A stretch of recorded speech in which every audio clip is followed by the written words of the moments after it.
Kamu tahu batu di kali, kenapa kok bunder-bunder? Nah, karena dialirin air terus. Runcingnya kayak apa, tetap jadi.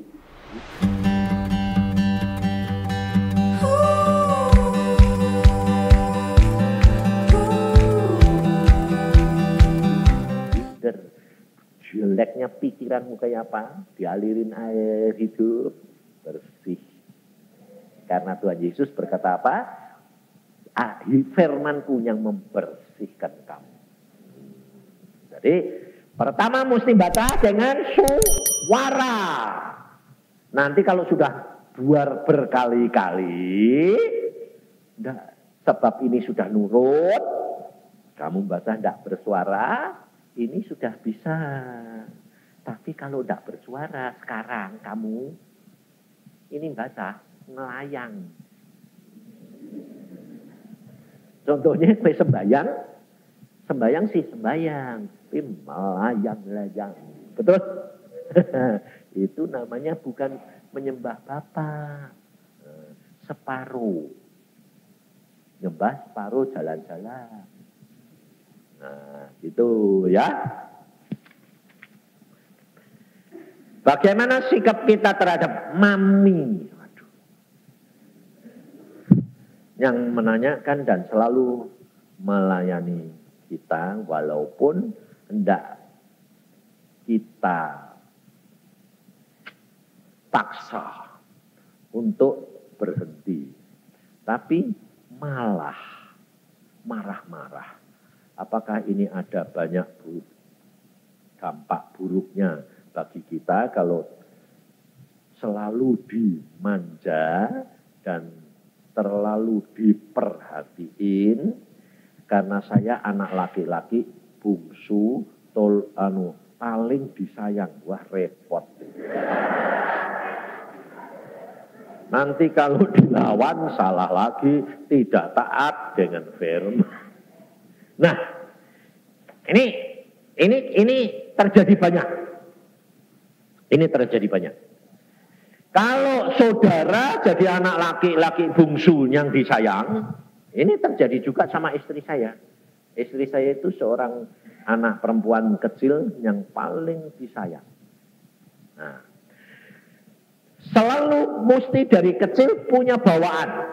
Artinya dipaksa, dibentuk oleh keadaan bahwa dia selalu dilayani, selalu disayang, selalu kehendaknya dituruti, ya toh? Nah, dampaknya adalah apa? Dia tidak bisa mandiri, mengambil keputusan, susah sekali. Maka dari itu, ini mumpung belum terlambat. Terlambatnya apa? Mati, telat. Nah, ini belum terlambat. Jadi selama kamu masih hidup bisa diubah. Ini kamu harus mulai tidak boleh menentang mamamu, sebab Alkitab berkata harus hormati orang tua. Tetapi kamu harus tahu maunya Tuhan apa. Nah, jadi dalam hal ini kamu harus berdoa. Tuhan, tolong aku, bimbing aku. Aku harus bagaimana mengatasi pembentukan yang sudah begitu ketat. Sebab kalau kamu tidak berdoa dan minta jalan Tuhan, dampaknya repot luar biasa. Caranya bagaimana? Kamu mesti dipisah dari orang tuanya sementara. Pertama mesti sebentar. Nah, kalau kamu sekarang di sini kan sudah dipisah, kan? Dipisah, kan? Nah, tapi kamu kan biasanya dituntut 1 minggu pulang. Ya dah? Kalau enggak kuat, mama. Nah, itu enggak apa-apa. Latihan. Nah, tapi kan sudah mulai dipisah. Di dalam dipisah, kamu mandiri. Belajar disiplin. Belajar mandiri. Nah, ngerti? Nanti dari situ kamu tumbuh menjadi seorang laki-laki yang gentle. Ini tak alami sendiri. Didik anak saya Denny. Anak saya Denny yang sekarang jadi hamba Tuhan. Waktu kecil, dia tuh selalu senengnya pakai pakaian perempuan. Jadi kalau Cici pakai rok, dia pakai rok. Senengnya pakai rok, pakai sarung, nanti BH-nya mamanya dipakai gitu. Nah, ini perhatikan, jangan disalahkan. Lah lahir sudah begitu kok. Mau salahin siapa? Aku bilang, Tuhan, ini anak kok kayak gini. Tuhan bilang apa? Kromosomnya seimbang. Jadi laki dan perempuannya 50-50. Jadi kalau dididik jadi gentle, laki. Kalau dibiarkan perempuan, banci. Nah, jadi tidak bisa disalahkan. Waduh, gitu Tuhan. Ya, tak didik mulai. Tak kasih tanggung jawab. Angsal sudah mulai 10 tahun, mulai gede gitu. Pintu sudah tak periksa, dikunci. Saya bilang, pintu periksa.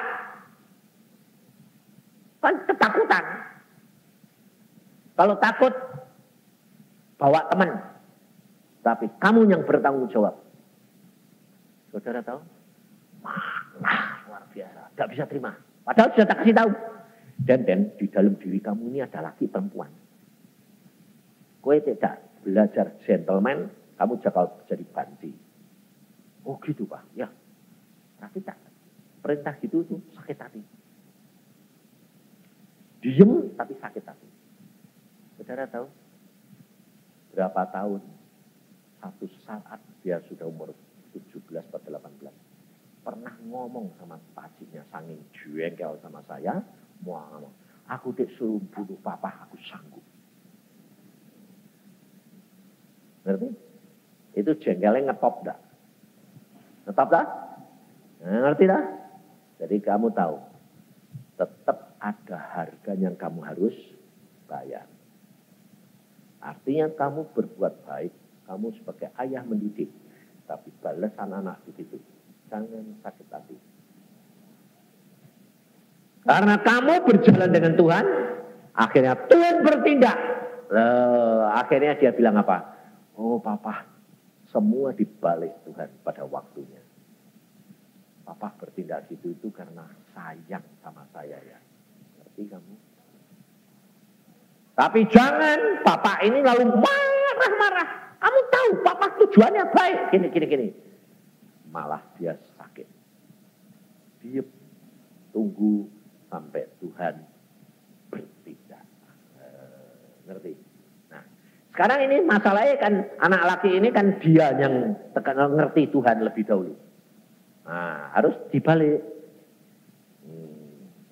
Itu pengalaman saya dengan papa. Papa saya itu kalau saya ngomong sama papa, mesti clash. Ngomong apa mesti ribut. Sampai akhirnya saya bilang, sampai mama bilang gini, gak usah ngomong deh bapakmu. Aku bilang, yaudah isa Thomas. Gak ngomong piye, dia minta duit apa, nggak apa-apa, ini piye. Lah piye tak mahal.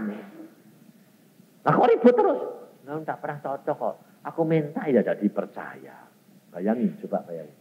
Aku mau pergi retreat minta duit 2.500. Wes tak perinci. Ini segini. Tak tunjukin papaku. Tetap dikurangi.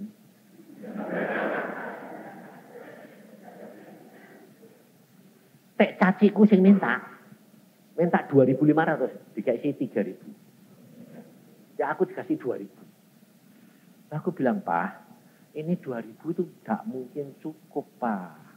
Wong ini perinciannya begini, sudah mepet, aku itu gak jajan. Berusaha, bisa. Wah, aku digitu ke naik ini darah. Duit tak ambil. Balik, tidak jadi. Marah. Mau marah ya biarin, mau kepukul ya biarin. Enggak. Mana? Dikasih tahu kok. Malah melawan. Loh aku tidak melawan kok. Tidak jadi.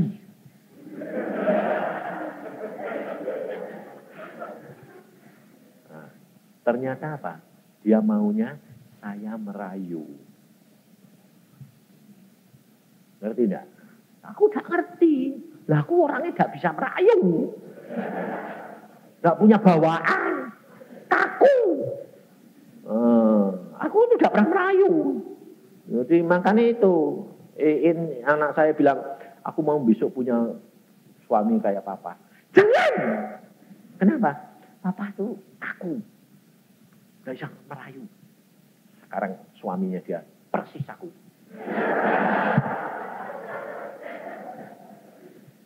Gak bisa merayu. Lah aku itu pacaran sama tante itu 13 tahun gak pernah ngomong I love you. Gak pernah. Terus ulang tahun lupa. Coba. Piye coba? Kan gak enak toh? Oh iya. Kok kepingin? Ini wis jadi kok. Jadi kamu kepingin. Jangan jadi ini. Baru dibentuknya itu loh. Sengsara. Ngeri. Tapi bakalnya sedap. Maka dari itu saudara ini kamu harus mandiri. Satu, kedua. Kamu berdoa untuk ibu. Supaya Tuhan bicara. Supaya Tuhan merubah. Kalau tidak, kamu memetik buahnya. Luar biasa. Buahnya apa? Ibumu tidak bisa melepaskan kamu. Jadi kamu nanti kawin pun ibumu ikut kamu. Kamu bakal kawin sama ibumu.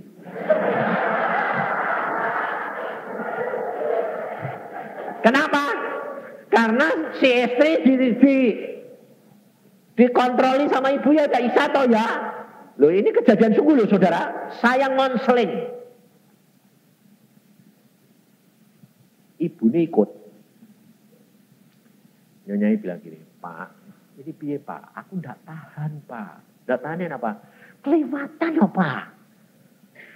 Aku tidur di kamar sebelah dia di dalam.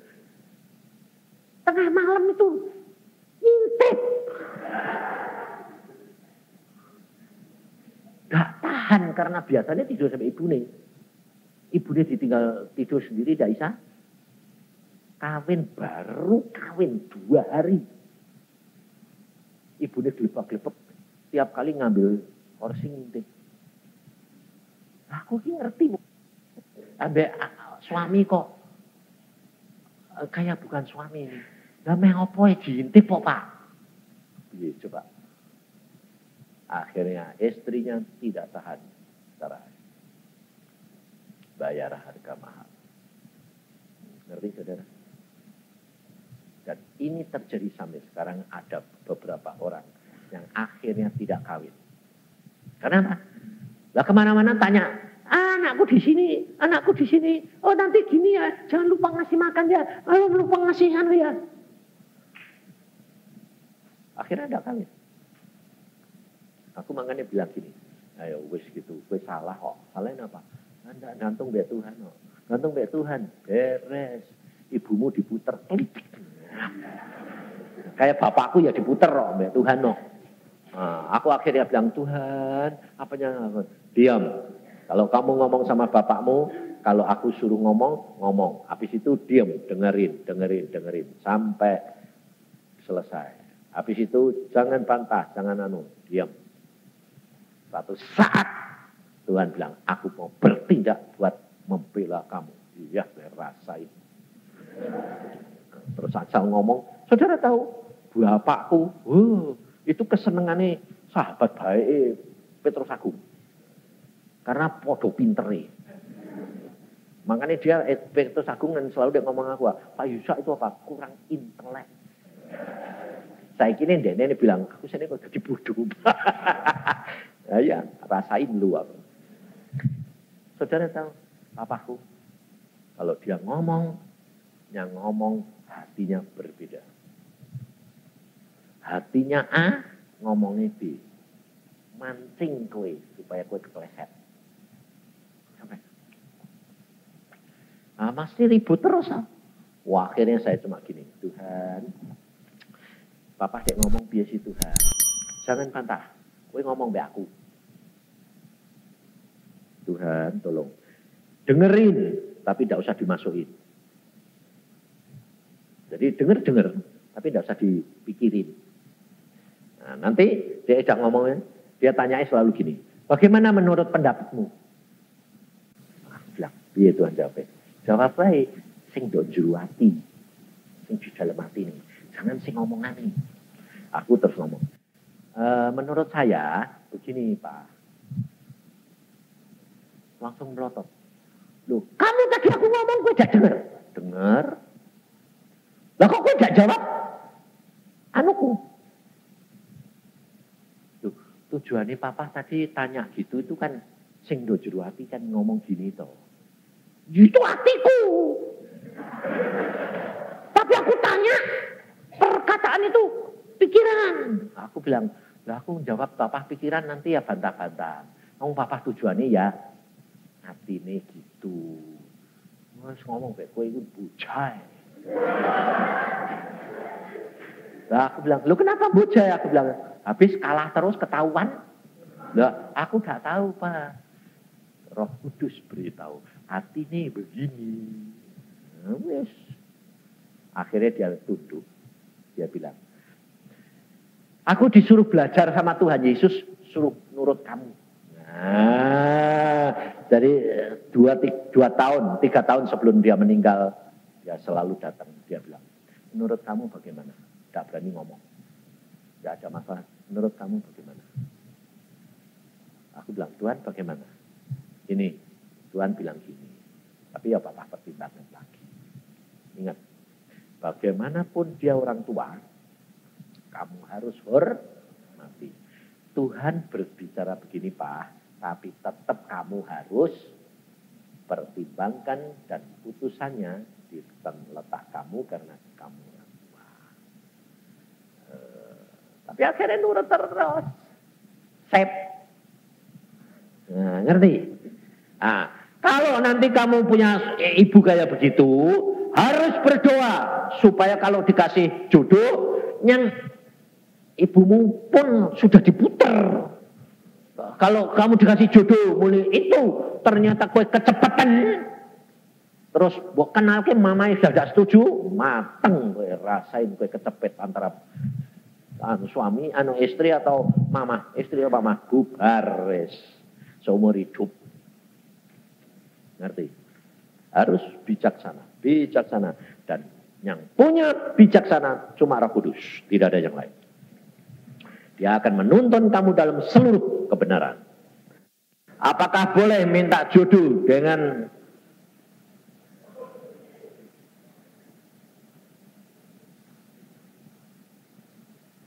coba Pak, Yos, sini yuk. Ini apa? Dengan apa ini? Kriteria. Oh. Apakah boleh minta jodoh dengan kriteria yang umum seperti suku bangsa yang berbeda, namun tetap orangnya kehendak Bapa yang sempurna?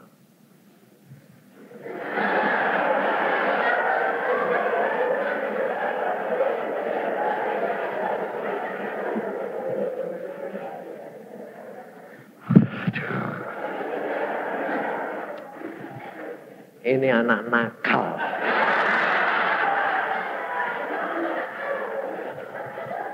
Sebab apa? Kriterianya dia yang minta, tapi kehendak bapaknya sempurna. Piye mana bisa? Terus, yang mana bisa? Kehendak bapaknya yang sempurna itu dibutuhkan apa? Penyerahan. Kok punya kriteria, piye? Aneh-aneh ini. Padahal sebetulnya wis ngerti ini, cuma waduh aneh-aneh. Ini gini, perhatiin. Kalau kehendak Bapak yang sempurna, nanti, nah ini orang mau cari kriteria yang dia seneng loh. Berarti kan kehendak dia, kesenangan dia. Kalau kamu nurut Bapak 100%, nanti kamu apa yang menjadi kesenanganmu tergenapi semuanya. Tapi bukan sekarang. Tapi kalau kamu kriteria kamu kemukakan dulu, dapat sekarang menurut pikiranmu dulu, kehendak Bapak tidak bisa digenapi. Ngerti maksud saya? Jadi kalau kamu mendahulukan dirimu, kehendak Bapak tidak bisa digenapi. Tapi kalau kamu berani bayar harganya, justru kriteriamu nanti digenapi. Ini pengalaman saya. Zaman saya tahun 50-an itu, yang menjadi idola itu bintang filmnya Monroe. Ya toh? Monroe kan padu, molos.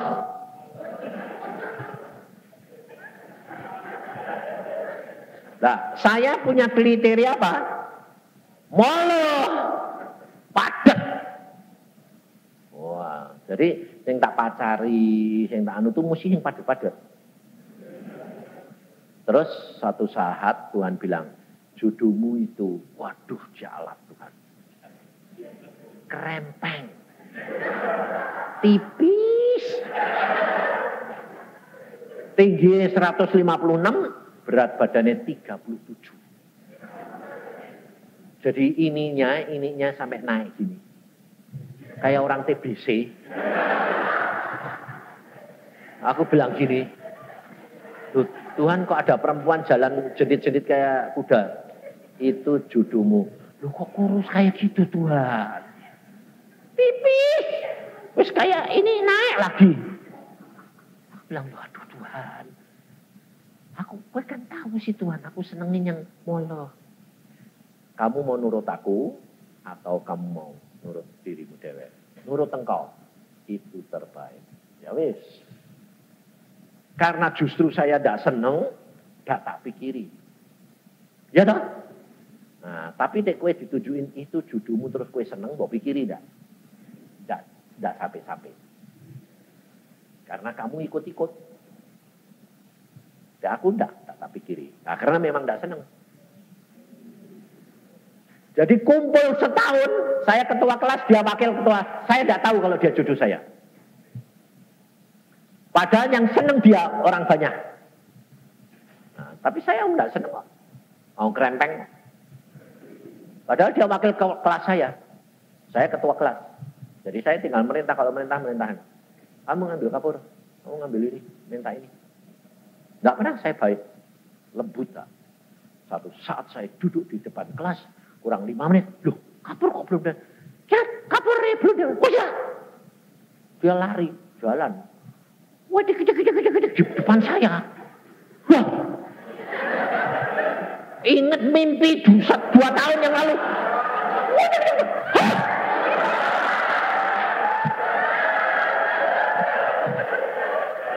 Persis pakai ekor kuda, persis bajunya 2 tahun yang lalu. Jalannya persis kayak kuda. Karena cepet-cepet toh. Wah, aku langsung bilang, hah? Temanku bilang, ada apa? Enggak.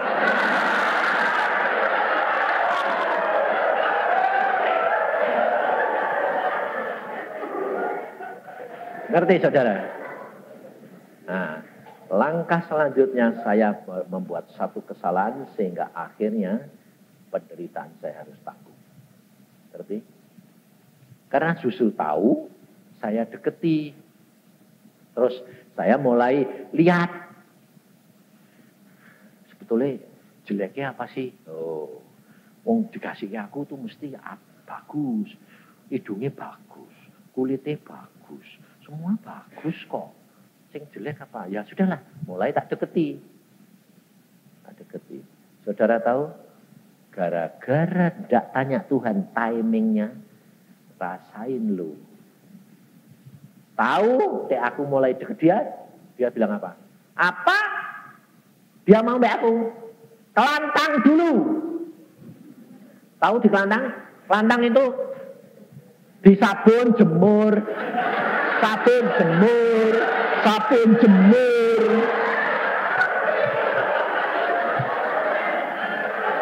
Sebab saya hitam, dulu hitam. Hitamnya kayak orang irian. Kulit saya ini kalau kena matahari langsung hitam karena dulu di dalam perut kebanyakan dijadam, diobat panas. Jadi kalau kena panas sedikit, les hitam. Jadi saya dulu waktu SMP ketemu sama dia itu, hitam saya sama, persis saya sama dia. Hitamnya kayak gitu.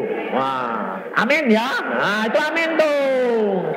Saya hitamnya kayak gitu. Hitam tenan. Hitam. Saudara tahu? Suruh ngelantang. Karena dia putih. Dia kayak Belanda, putih. Jadi aku bilang, apa? Kelantang. Wah, langsung saya terus lapor ke Tuhan. Tuhan, tuh, jodoh tuh loh, mau kasih kayak itu. Belum sudah menggehaina.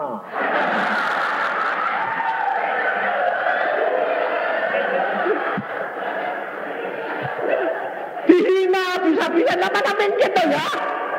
Suruh ngelantang. Aku bilang, aku yang lahir sudah cacat kayak gini kok mau suruh jadi putih, mana bisa. Apa dikerok, diganti. Satu Tuhan. Terus kamu tahu aku bilang gini, ya Tuhan ngasih itu boseng lembut, tidak menghina. Loh Tuhan bilang itu lembut, istrimu itu lembut. Lembut istri saya itu, benar lembut, halus. Tapi cek ngomong sekaligus kok. Ya orang kok suruh ngelantang.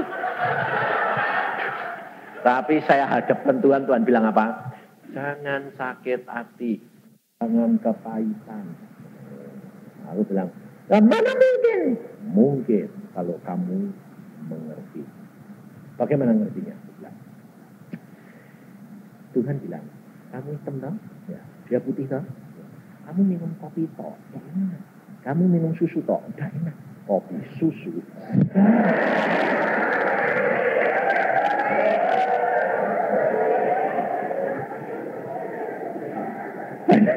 Tuhan suka guroda. Itu Tuhan.